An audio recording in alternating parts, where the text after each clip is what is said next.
నాపై బురద చల్లడం న్యాయమేనా? ఆరుగుంట ప్రభాకర్ రెడ్డి వెంకటాచల మండలం సర్వేపల్లి గ్రామ పంచాయతీలోని లింగంగుంట వాసులు చేసిన ఆరోపణ అవాస్తవం. వారికి చెప్పిన వారి చేతిలోని అధికార పగ్గాలు ఉన్నదానికి విచారణ కూడా అవసరం లేదు. లింగంగుంట వాసుల పేర్లు ఉన్నాయని అధికారికంగా ఉంటే ఖచ్చితంగా వారికి న్యాయం జరిగితే మాకు ఆనందమే. ఏ పార్టీ అయినా ప్రజలకు సానుకూలంగా పనిచేయడమే కావాలి. అనతి కాలం నుండి రెండ్లుగానే ఉన్నాము. మేము ఎలాంటి వారికి కూడా అన్యాయం చేయలేదన్నారు. కానీ భూమిని మనం కదిలీలేం కాబట్టి భూమి ఎక్కడ ఉందనేది తగు విచారించుకొని వాళ్ళకి న్యాయం చేయడం మంచిదే, కాదని చెప్పం. భూమి ఎవరి దగ్గర ఉందో తెలుసుకోండి. ప్రభుత్వం సంబంధితం అంతా వాళ్ళ దగ్గరే ఉంది, యంత్రాంగం అంతా వాళ్ళదే. మేము మాటలు చెప్పి పెద్ద రెడ్లమే అది రెడ్లమే వైసీపీ వాళ్ళని వేధించడం ఏంటి అసలు ఈ పద్ధతి? ఏ వైసీపీ అయినా మాకు అధికారం ఉన్నప్పుడు దాంట్లో ఉన్నాము, అధికారం లేనప్పుడు వీళ్ళున్నారు. న్యాయం చేయండి ప్రజలకి. గిరిజనులకైతే ఎస్సీలకైతే ఎస్టీలకైతే మేము ఎవరికి అపకారం చేయలేదు. చేసి ఉంటే తేల్చండి. ఇదొక్కటే మాకు కావాల్సింది.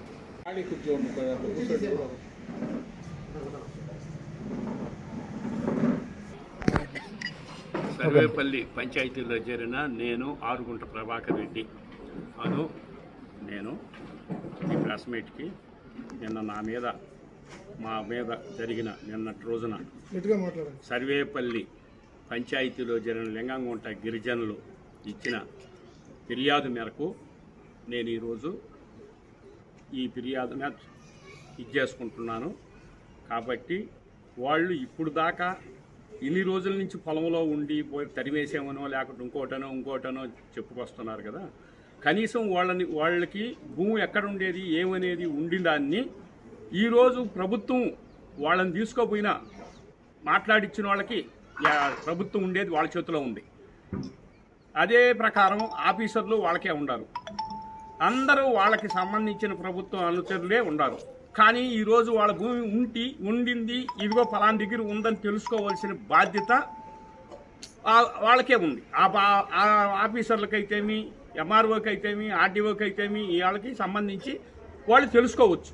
కానీ మేము భూమి అమ్మేసాము, 33 లక్షలకి అమ్మాము, 50 లక్షలకి అమ్మాము, 10 లక్షలు ఇస్తా ఏదన్నా ఇవన్నీ కావాలని చెప్పించి మా మీద బురదల్లడం తప్పితే ఈరోజు పరిస్థితుల్లో మేము ఆ వైఎస్ఆర్సీపీ పెద్ద రెడ్లు అనడం, మాకు బురదలు చెప్పి కిరీటాలు పెట్టడం, ఈ కిరీటాలని మళ్ళా తుంచేసేదానికి ప్రయత్నించడం ఇంత సమంజసంగా మేము లేము. ఈ గ్రామంలో ఇన్నేళ్ళు పుట్టి పెరిగితే నాకు 72వ సంవత్సరం వచ్చింది. ఇన్ని 72 ఏళ్లలో నేను ఎవరిదన్నా అటగించుకోనో లేదు కోదండరామిరెడ్డి వేణుగోపాల్ రెడ్డి మొదలుకొని ఉన్నాం. మేము ఆ వేణుగోపాల్ రెడ్డి ఆనం అనుచరుడు. అప్పటి నుంచి ఇప్పటి వరకు మేము ఏమైనా కబ్జాలు చేయడమో లేకుంటే ఇంకా అటగించుకోవడమో జరగడమో చేయడమో ఉంటే ఈ ఊర్లో ప్రజలకు అందరికీ తెలుసు. కానీ నిన్నటి రోజున కావాలని వాళ్ళు చెప్పలేని వాళ్ళ విధంగా చెప్పించడము చేసిన దానివల్ల ఈరోజు భూమి వాళ్ళ దగ్గర ఉందా ఇంకొకరి దగ్గర ఉందా మేము అమ్మేసామని తెలుసుకోవాల్సిన బాధ్యత ప్రభుత్వానికి ఉంది. ప్రభుత్వం తగు చర్య తీసుకొని అది మేమే కానీ తప్పు చేసి ఉంటే మా మీద సర్వ హక్కులు ఇచ్చేసి మమ్మల్ని ద్వారా ఇప్పించుకోవడం సమంజసంగా ఉంటుంది. కానీ ఈ విధంగా బురద తల్లి మమ్మల్ని ఇబ్బంది పెట్టడం మంచి పద్ధతి కాదు. ఈ గ్రామంలో మేము ఎవరికన్నా తప్పు చేసి ఎవరిదన్నా భూమి మేము పెరుక్కొని ఉండో, భూమే కాదు ఇతర విషయాల్లో కూడా మేము ఎక్కడన్నా తప్పు చేసి ఉంటే దానికి కూడా మేము బాధ్యులమే. కాబట్టి ఈరోజు మేము ఈ ప్రెస్ మీట్ ఎందుకు పెడుతున్నామంటే నిన్నటి రోజున మా మీద ఈ అభియోగం సృష్టించి మా మీద ఈ విధంగా చేసిన దానికిగా కలెక్టర్కి ఇచ్చాము, ఎంఆర్ఓకి ఇచ్చామన్నారు. వాళ్ళిద్దరిని కాదని దేశంలో ఏమి జరగదు, ఆంధ్ర రాష్ట్రంలో జరగదు వాళ్ళిద్దరు కాదని. కాబట్టి ఈరోజు వాళ్ళ భూమి ఎక్కడ ఉంది ఏముందో వాళ్ళకి ఇప్పించాల్సి ఉంటే మంచిదే కదా. మేము వాళ్ళ భూమిని విరుక్కొని అమ్ముకునే అంత స్థితిలో మేము లేము.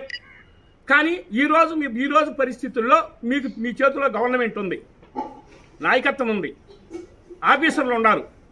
తెలుసుకొని ఎక్కడుందనేది మీరు ఇప్పిస్తే మాకు సంతోషమే.